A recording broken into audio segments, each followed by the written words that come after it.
terus terang itu sempat membuat panik kami Pak ketika mohon handphonenya dimatiin dulu Pak Dirjen.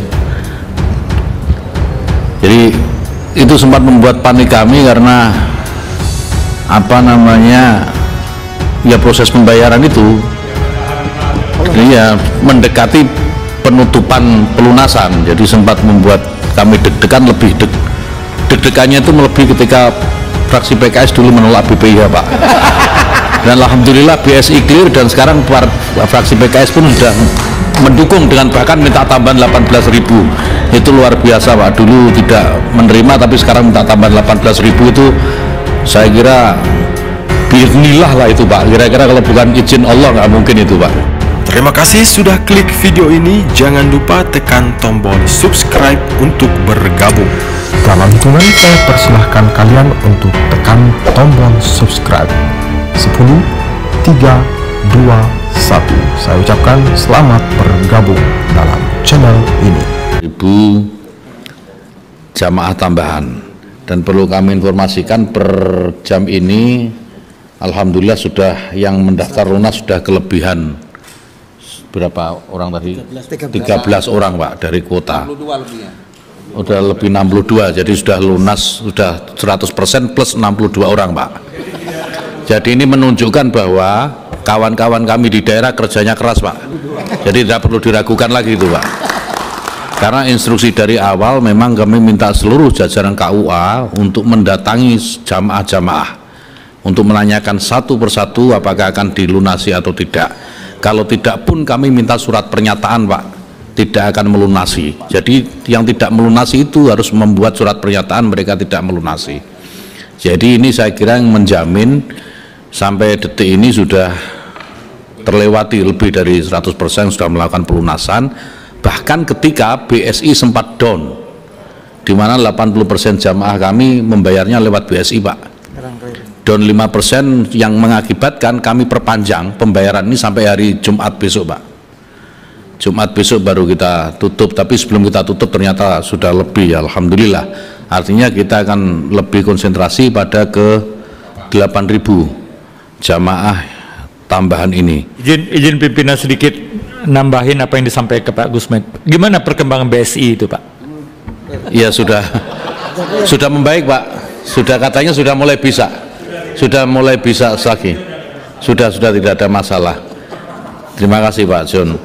Dan kami artinya penting buat kita untuk memastikan ya, kita tahu bahwa BSI kena apa serangan cyber apa gitu kan ya, sehingga mengganggu stabilitasnya kurang lebih sekitar 5 hari. Ya. Ya tentu ini mengganggu juga kepada jamaah haji kita. Ya. Tapi oke ya Pak ya. Oke Pak. Memang terus terang itu sempat membuat panik kami Pak ketika mohon handphonenya dimatiin dulu Pak Dirjen. Jadi itu sempat membuat panik kami karena apa namanya ya proses pembayaran itu ya mendekati penutupan pelunasan, jadi sempat membuat kami deg-degan, lebih deg-degannya itu melebihi ketika fraksi PKS dulu menolak BPIH Pak. Dan alhamdulillah BSI clear dan sekarang fraksi PKS pun sudah mendukung dengan bahkan minta tambahan 18.000. Itu luar biasa Pak, dulu tidak menerima tapi sekarang minta tambahan 18.000, itu saya kira bismillah lah itu Pak, kira-kira kalau bukan izin Allah nggak mungkin itu Pak. Terima kasih Pak ya Hidayat Nur Wahid. Oh iya itu call jadid ya, setelah call kodimnya sudah kena. Jadi kalau ada minat jadid ini ada call jadid Pak kira-kira. Terima kasih Pak Hidayat Nur Wahid. Insya Allah kita akan terus berjuang. Tambahan 8.000 ini juga bukan tanpa melalui upaya. Kami sudah berkali-kali berupaya dan melalui dinamika yang cukup lumayan ya menyita waktu juga, menyita waktu dan pikiran, karena dibandul terus gitu, kira-kira mau ditambah enggak sampai detik akhir kami perlu laporkan, kami bersurat kepada Kementerian Haji mencabut permintaan kami terkait dengan tambahan kuota. Jadi saya bersurat ke Kementerian Saudi mencabut permohonan tambahan kuota. Tapi mungkin karena surat itu tiba-tiba saya dapat WhatsApp dari Menteri Agama, Menteri Haji sana untuk tambahan, dikasih tambahan 8.000. Jadi saya kira memang harus logikanya sebaliknya. Kalau kita minta tambahan, kita tolak dulu kalau di sana itu supaya dikasih tambahan. Nah ini memang itu yang terjadi uniknya di sana itu, Pak. Jadi kita minta nggak dijawab-jawab, begitu kita tolak malah dikasih gitu. Jadi itu pola yang mau kita pakai tahun depan insya Allah, Pak.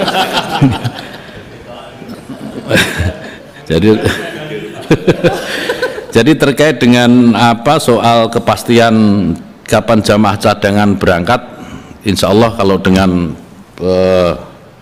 proses pembayaran sudah melebihi ini, insya Allah berangkat semua ini jamaah cadangan, Bu Seli. Dan memang ada beberapa hambatan, termasuk tadi yang disampaikan Bu Seli juga dengan kebijakan 10 tahun baru boleh daftar kembali di KPU. Kami sudah ketemu sebenarnya dengan asosiasi KPU terkait dengan hal ini. Tapi sekali lagi bahwa kita ini kan satu harus berkeadilan, kedua bagaimana menjaga agar antrian ini tidak terlalu panjang dan irasional, Bu. Seperti Malaysia misalnya yang 140 tahun itu kan irasional sudah, tidak mungkin. Nah kita ingin menjaga itu. Nah saya kira ini juga perlu kerjasama sebagaimana kami sampaikan ke KPU, agar KPU ini juga melakukan kaderisasi di internal mereka, kaderisasi pembimbing ibadah. Kebetulan saya juga dulu jadi pengurus KPU, Bu, sekarang enggak, Bu, karena sudah jadi menteri nggak boleh. Jadi, dan itu yang kami lakukan waktu dulu mengelola KPU, jadi selalu bergantian gitu. Jadi memang perlu kerjasama banyak pihak.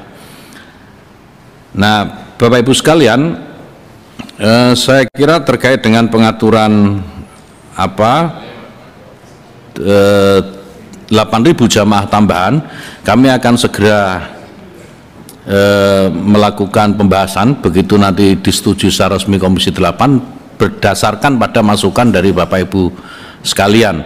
Memang agak rumit kalau dikhususkan kepada lansia padahal petugasnya hanya bertambah 300, jadi kuota jamaah ditambah 8.000, petugas ditambah 300, jadi memang tidak imbang ini. Jadi tidak imbang sehingga kami perlu kerja yang lebih keras lagi untuk membuat skema agar jamaah lansia ini nanti terjamin kenyamanannya dalam melakukan ibadah.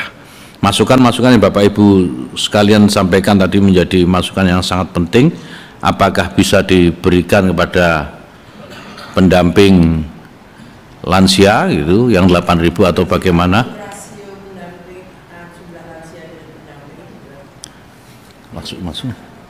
Maksudnya Bu? Petugas. Petugas yang mendampingi lansia kan mestinya berbeda. Ya, jadi sebagai gambaran Bu, kita itu dapat 4.300 petugas. Sementara petugas kesehatan itu berapa? 60%-nya petugas kesehatan, jadi kurang lebih berapa tuh, 40% dari 4.500, 2.400-an sekitar itu, dan itu masih dibagi-bagi Bu, ada yang bertugas di bandara, ada bertugas di Bir Ali, dan memang praktis hanya sedikit. Oleh karena itu dari awal kami sudah meminta kepada Pak Dirjen ini seluruh petugas PPIH itu selain bertugas di pos masing-masing, mereka juga bertugas sebagai pendamping lansia. Sehingga kami latih mereka secara khusus dengan seperti yang kami sampaikan pusat studi lansia di UI itu, bagaimana memberikan pelayanan dan perawatan kepada lansia. Sekali lagi ini tidak mudah, tetapi ya kami bismillah karena ini amanat ya, mandatori, jadi kami harus laksanakan ini sebisanya. Insya Allah mudah-mudahan tidak akan mengecewakan jamaah.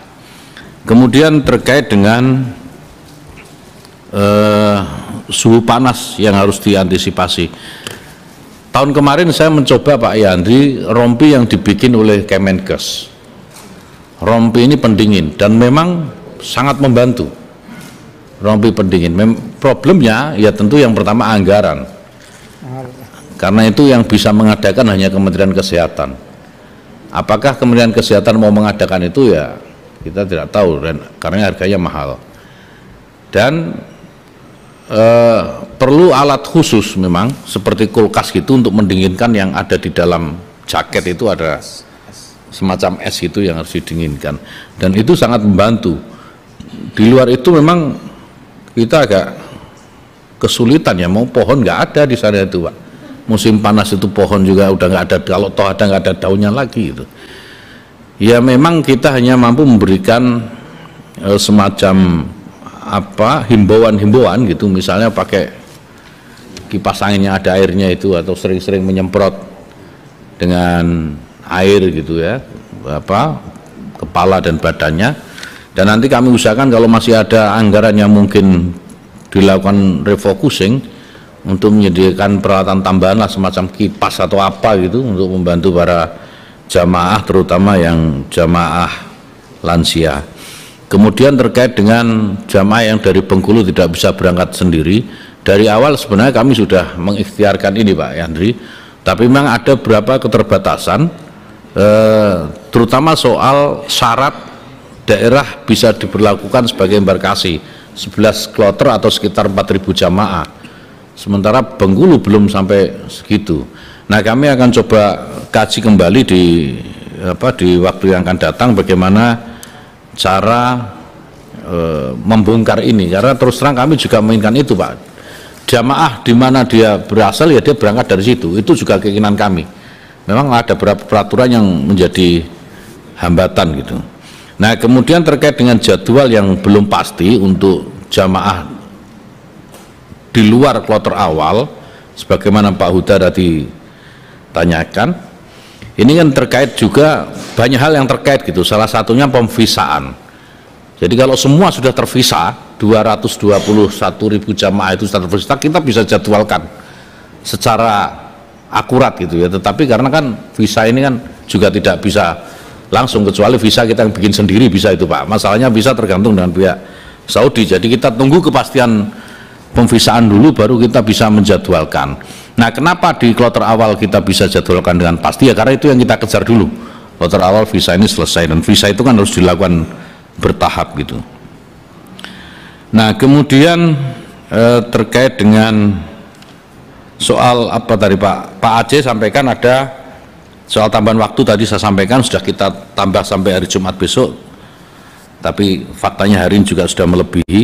Kemudian soal on off jamaah itu tadi Pak, selama jamaah tidak menarik apa namanya setoran awalnya, dia akan tetap masuk dalam kuota itu.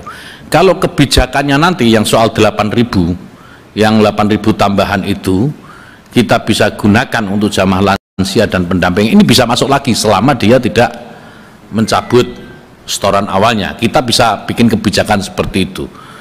Nah catatannya itu tidak menarik setoran awal.